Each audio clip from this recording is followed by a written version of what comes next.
You know that you should probably be doing something else right now, and you're not doing it. Maybe you're staring at your screen and you promised yourself you closed it an hour ago. Maybe you really struggle with pornography. Maybe it's continuously eating the food that you swore you'd stop eating.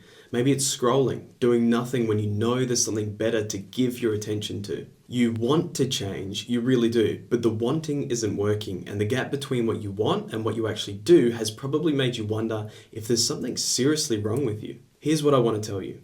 You are not broken. You're just untrained. And by the end of this, you'll understand why that's actually good news, because untrained can be fixed. You'll see exactly why willpower keeps failing you and one specific discipline that physically rewires your brain to obey God. So let's start with the real problem. Most of us are waiting for what I'd call a sovereign moment, a really powerful sermon, maybe like a rock bottom moment, or maybe a wave of conviction so strong that that one bad habit just falls away on its own. We think that if we feel enough shame or enough drive, the behavior will finally stop. But that's not how change works. There's a massive gap between knowing the truth and being shaped by it. You can have all the right theology in your head while your body is still doing the old, unwanted behaviors. Information is not formation. That gap between the two is where most people stay stuck their whole lives. And here's exactly why you can't always rely on willpower. By the time you're in the moment of temptation, it's already too late. The emotional part of your brain has already hijacked your choices. You're fighting a war in the middle of a flood when you should have been building the dam to stop all that water months ago.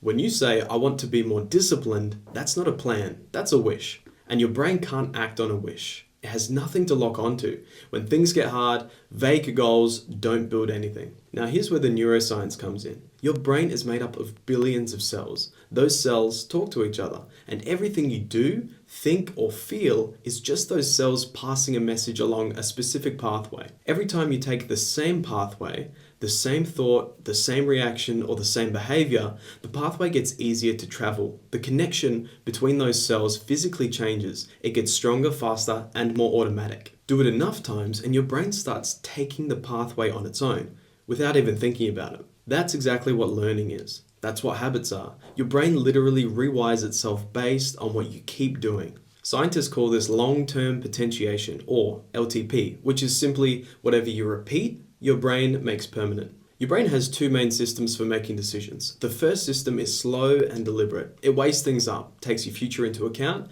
and chooses carefully. This is your prefrontal cortex. That's the system you use when you make a conscious effort to do the right thing, when you decide to read your Bible instead of scrolling on your phone. It's essentially your willpower. Every single time you use it, it actually costs you mental energy. And when it's used all day, by the time it comes around to that moment you feel the most tempted, you actually have no energy left. The second system is fast and automatic. It doesn't think, it just reacts based on what you've done before. Like those pathways and connections we talked about before, it chooses pathways made by repeating something over and over. Repeat something enough times, it becomes a habit and is stored in your habit hard drive, which is called your basal ganglia.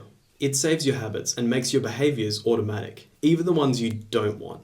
Just like riding a bike, you don't have to think about it. And every time you repeat a behavior, your brain does something else on top of strengthening that connection. It actually wraps the pathway in a protective layer called myelin. Myelin is basically insulation, like coating around an electrical wire. And what it does is speed up the signal. The more myelin around a pathway, the faster and cleaner the messages travel. So the more you repeat a behavior, the more myelin builds up around that pathway, and the faster and more natural that behavior becomes, regardless of the behavior. So can you see why it's so hard? Why it feels impossible to change, no matter how hard you try? Because you've practiced the things you hate doing until they become automatic. And the things you want to do always take so much effort until you have no decision-making energy left and you end up giving in. Again, the good news is your brain works. Congratulations. Which means that everything I just described can be trained and reversed. Until you automatically do the thing you want and you have control over the behaviors you hate, you can swap it. I'd say it's too good to be true if I hadn't done it myself, and it's the very reason I'm actually finally making these videos. It's simply living according to God's design, and with His help and some simple steps, you can do this too. You don't need a breakthrough moment, you need a repeated action. Even 5 minutes at your desk when you feel like avoiding work. Or reading one chapter of your Bible before you even touch your phone. Even if it's just a single verse. Every time you do it, that pathway gets a little stronger. Every single time. Even if it's just as small as 30 seconds. Just start and repeat. I promise I'm not trying to hype you up. It's literally how your brain is built. Now stay with me, because here's the thing. Paul said all of this centuries before we could explain what was actually happening in the brain. In 1 Timothy 4 verse 7, he tells Timothy to train yourself for godliness. The word he uses is gymnazo, the root of the word gymnasium. Paul isn't using this word loosely. He's emphasizing the full weight of athletic training and applying it to your spiritual life. In the ancient world, a gymnasium was a place of hard, planned, repeated effort. Athletes didn't wish to be fast. They trained until their bodies could do things an untrained person simply couldn't. Paul says that physical training is worth something, but training for godliness is worth everything because it holds promise for this life and the life to come. And Hebrews says it as well. Mature believers are those who have had their powers of discernment trained by constant practice. Not a sudden miracle, not a breakthrough feeling, by practice. Neuroscience didn't discover this, it just shows us why it works. This is what scripture was already telling us, and we can see a clear example of what it means to live this out in Daniel. When Daniel was taken to Babylon, the king offered him food from the royal table, and that sounds pretty generous, but that food had almost certainly been offered to the Babylonian idols first. Eating it was an act of worship to another god. Eating it would have been the easiest way to fit in, to look like everyone else, and, not to cause any problems. Daniel 1 verse 8 says that Daniel resolved that he would not defile himself with the king's food. So Daniel said, no. But here's the part that matters. Notice when he made the choice. Not at the table, not when the food was right in front of him, and not when he was already hungry. He decided it before he even walked into the room. He didn't wait for the moment of temptation to figure out what he believed. The decision was already made. And that wasn't a personality trait, it was a practice. We know this because of what we see later. Daniel prayed 3 times a day, every day, facing Jerusalem. Not occasionally, not when he felt like it, every single day. That rhythm of turning himself toward God in private, repeated hundreds, probably thousands of times, is what built the kind of person who could say no to the king's food without hesitating. The hard moment wasn't hard because he'd already been practicing over and over, long before anyone else was watching. So later on, when King Darius made prayer a death sentence, Daniel opened his window and prayed anyway. And that wasn't a heroic surge of courage. It was just another day. Same decision he'd already made 1,000 times before, just with higher stakes. His discernment wasn't a gift that showed up when he needed it. It was a muscle trained daily, in private, long before he had to actually make the hard decision. So how do you actually move from a wish to a discipline?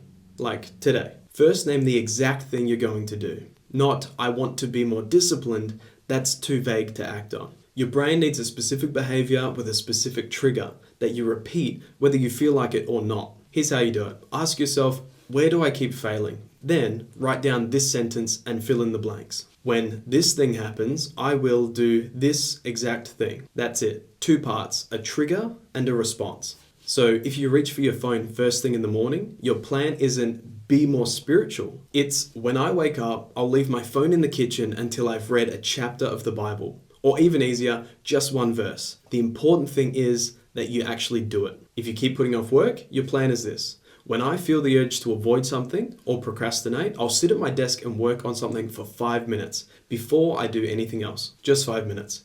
And the reason this works is simple. You've already made the decision. So when the moment comes, there's nothing to figure out. Your brain doesn't have to choose. It follows the plan that you already made. But it's very important that once you've made this decision, you execute it immediately. If you delay, you start making up reasons that you'll do it tomorrow instead of now. And we all know that tomorrow never arrives. This is called an implementation intention, which is essentially an if-then plan. If this happens, then I do that. Second, get rid of the thing that starts the problem. Not try harder when the urge hits. Remove what starts it. If pornography is the struggle, move your computer out of the bedroom. Full stop. Romans 13 verse 14 says, make no provision for the flesh to gratify its desires. If the screen isn't there, the old habit can't even get started. No tug of war, no arguing with yourself whether you give in or not. the whole thing gets cut off before it starts. If binge eating is the problem, don't keep any trigger foods in the house. If it's not there, you can't eat it. Simple. The wise move isn't to white knuckle through temptation every single time. The wise move is to stop putting yourself in the situation in the first place. So whatever that thing is for you, get rid of it. Cut it off. And if you can't do it, ask someone for help. Thirdly, when it feels hard, that is not a bad sign. The first week of a new habit usually feels dry, forced, and unnatural. It feels like it's not even doing anything, but that feeling is normal, and it means it's working. What you're feeling is your brain building something new. New habits don't feel natural at first because they're not wired yet. The effort is the wiring. Every time you do the thing anyway, even when it feels pointless, you're building and strengthening those pathways in your brain. Let me encourage you. Hebrews 12 verse 11 puts it perfectly. It says, "For the moment, all discipline feels painful rather than pleasant, but later it yields the peaceful fruit of righteousness to those who have been trained by it." So don't stop because you don't feel it or because you don't see change immediately. That's what the start always feels like. Really push through the first 2 weeks. That forced feeling doesn't last. Repetition is what makes the behavior feel natural. And right now, you just haven't done it enough times yet. And when it feels the toughest, always ask God for help. Even when you don't want to, even when you think it's doing absolutely nothing. Continue faithfully, knowing that every faithful action is building your new habits and moving you closer to the freedom that you want. Godliness is a trained state. It's the same right action, repeated over and over again. That's what moves you from being pulled around by your urges to actually doing what you know is right. That's the path. It's physical, it's repeated, and it's yours to walk.